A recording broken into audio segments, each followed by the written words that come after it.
ഞാൻ advocate Gayathri Sudhakaran. Family കോടതിയിൽ case കൊടുക്കുന്നതിന് മുമ്പ് നമ്മൾ അറിഞ്ഞിരിക്കേണ്ട കുറച്ച് വസ്തുതകളുണ്ട്. ടെക്നിക്കലി ഉള്ള കാര്യങ്ങൾ അല്ലെങ്കിൽ ലീഗലി ഉള്ള കാര്യങ്ങൾ ഞാൻ നേരത്തെ വ്യക്തമാക്കിയിട്ടുണ്ട്, നേരത്തെ വീഡിയോസിൽ ഞാൻ അപ്ലോഡ് ചെയ്തിട്ടുണ്ട്. ഇതല്ല, നമ്മൾ കുറച്ച് സത്യങ്ങൾ നമ്മൾ മനസ്സിലാക്കപ്പെടണം.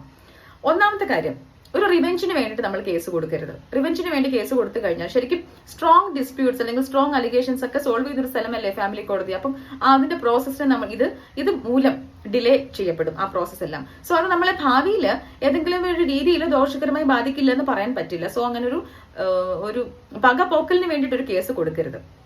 രണ്ടാമത്തെ കാര്യം, സത്യം എത്രത്തോളം ഉണ്ടെങ്കിലും അത് കേസ് വിജയിപ്പിക്കാനുള്ള ഒരു കാരണം അല്ലെങ്കിൽ ഒരു ഫാക്ട് ആവില്ല.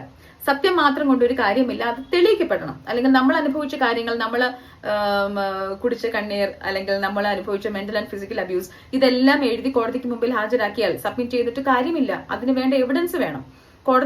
ആ എവിഡൻസ് നമുക്ക് കോടതിക്ക് മുമ്പിൽ തെളിയിക്കപ്പെടണം. വെറും എവിഡൻസ് അല്ല, നിയമം സപ്പോർട്ട് ചെയ്യുന്ന എവിഡൻസ്.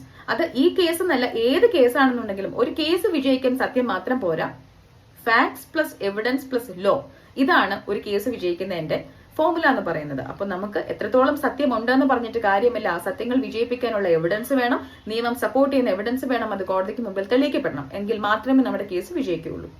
മൂന്നാമത്തെ കാര്യം, പേഷ്യൻസ്.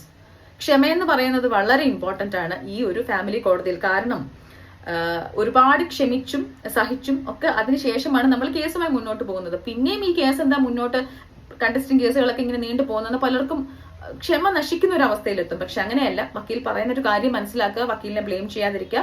ഇതിന്റെ പ്രോസസ്സ് എന്ന് പറയുന്നത് കണ്ടസ്റ്റിംഗ് കേസ് ആണെങ്കിൽ നീണ്ടുപോകും. സോ നമ്മൾ അത് മനസ്സിലാക്കുക. കേസൊക്കെ ഇങ്ങനെ അഡ്ജോൺ ചെയ്ത് പോകുന്നത് വക്കീലിന്റെ കുറ്റമല്ല, അത് നമ്മൾ മനസ്സിലാക്കി മുന്നോട്ട് പോകുക. ആ ഒരു ക്ഷമ വേണം. ആദ്യം തന്നെ ആ ക്ഷമ നമുക്ക് ഉണ്ടായിരിക്കണം ഇത് സ്റ്റാർട്ട് ചെയ്യുമ്പോൾ തന്നെ. നാലാമത്തെ കാര്യം, നമ്മൾ ആരും ശ്രദ്ധിക്കത്തില്ല ഈ കോണ്ടക്ട് എന്ന് പറയുന്ന ഒരു കാര്യം ഇത്ര ഇമ്പോർട്ടന്റ് ആണോ എന്ന്. തീർച്ചയായിട്ടും കോടതിയിൽ നമ്മൾ എങ്ങനെ പെരുമാറുന്നു എന്നുള്ളൊരു കാര്യം, കൺസിസ്റ്റന്റ് ആയിട്ട് കോടതിയിൽ വരുന്ന കാര്യം, അതൊക്കെ കോടതി ശ്രദ്ധിക്കും.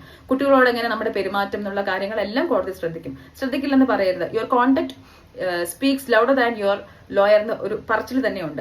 സോ നമ്മൾ കോടതിയിൽ എങ്ങനെ, ഇമോഷണൽ ഡ്രാമാസ് ഒക്കെ ഒരുപാട് നടക്കുന്ന ഒരു സ്ഥലമാണല്ലോ ഫാമിലി കോടതി. സോ നമ്മൾ സംയമനം പാലിക്കുക, നമ്മൾ കൃത്യമായി കോടതിയിൽ ഹാജരാവുക, നമ്മളുടെ പെരുമാറ്റം എന്നുള്ളൊരു കാര്യം, കോണ്ടക്ട് വളരെ നല്ലതായിരിക്കുക. ബാക്കിയുള്ള കാര്യങ്ങൾ 4 കാര്യങ്ങൾ വ്യക്തമാക്കി ബാക്കിയുള്ള കാര്യങ്ങൾ ഞാൻ അടുത്ത വീഡിയോയിൽ വ്യക്തമാക്കുന്നതാണ്. Thank you for watching.